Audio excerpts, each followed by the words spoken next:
दोस्तों, हमारे चैनल को सब्सक्राइब करें और लेटेस्ट अपडेट्स के लिए बेल आइकन को दबाना ना भूलें।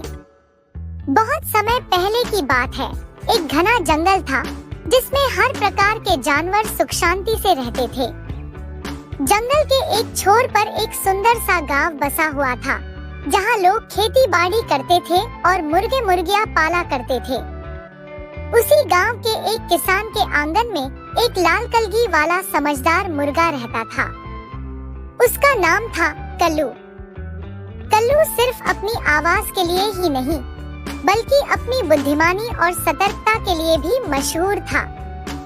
सुबह होते ही वह ऊंचे से पेड़ की डाल पर चढ़कर कुकड़ू करता, जिससे पूरे गांव को जागने का संकेत मिलता था। गांव वाले भी उस पर बहुत भरोसा करते थे। लेकिन उसी जंगल में एक चालाक लोमड़ी भी रहती थी, जिसका नाम था चंचला। चंचला बहुत ही मक्कार और धूर्त थी।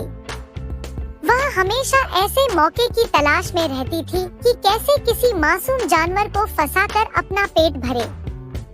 एक दिन चंचला को भूख लगी और वह खाने की तलाश में गांव की ओर निकल पड़ी।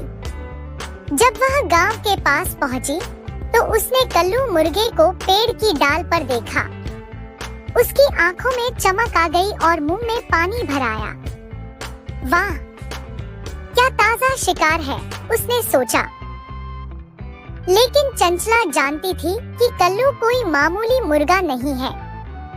अगर सीधे जाकर पकड़ने की कोशिश की, तो वह उड़कर पेड़ पर चढ़ जाएगा या शोर मचा देगा। इसलिए उसने एक योजना बनाई। चंचला पेड़ के नीचे पहुंची और बहुत ही मीठी आवाज में बोली, अरे प्यारे कल्लू भैया, नमस्ते।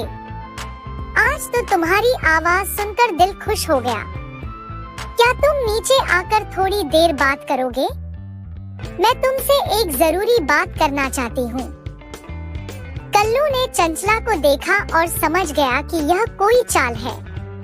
फिर भी वह शांति से बोला, नमस्ते चंचला बहन, कैसी हो? क्या बात है, आज गांव में आना हुआ? चंचला मुस्कुराते हुए बोली, अरे भैया, अब तो जंगल और गांव में कोई भेद नहीं रहा। मैंने सुना है कि जंगल के राजा शेर ने एक नया नियम बनाया है। अब कोई भी जानवर किसी को नुकसान नहीं पहुंचाएगा। अब हम सब भाई बहन बनकर रहेंगे। इसलिए मैं सोची, क्यों न तुमसे मिल लूं और दोस्ती कर लूं। कल्लू को चंचला की बातों पर यकीन नहीं हुआ।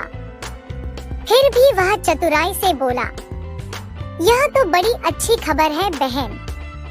क्या तुमने उस शेर का आदेश पत्र देखा है? और क्या दूसरे जानवर भी इसका पालन कर रहे हैं?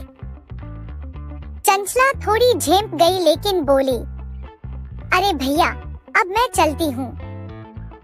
मुझे और भी जानवरों से दोस्ती करनी है। कल्लू ने मुस्कुराते हुए कहा, रुको बहन, मैं नीचे तो नहीं आ सकता, लेकिन देखो, उधर से दो शिकारी कुत्ते आ रहे हैं। शायद वे भी तुमसे दोस्ती करना चाहें। यह सुनते ही चंचला के होश उड़ गए। उसने तुरंत पूंछ दबाई और जंगल की ओर दौड़ पड़ी। कल्लू मुस्कुराया और बोला, चतुराई से जीता गया युद्ध सबसे सुंदर होता है। कुछ समय बाद कल्लू की इस चतुराई की कहानी पूरे गांव में फैल गई। बच्चे बूढ़े सब उसे प्यार से कल्लू राजा कहने लगे। गांव के किसान ने भी उसे इनाम के तौर पर खास दाने दिए और उसके लिए एक सुंदर लकड़ी का घर बनवाया।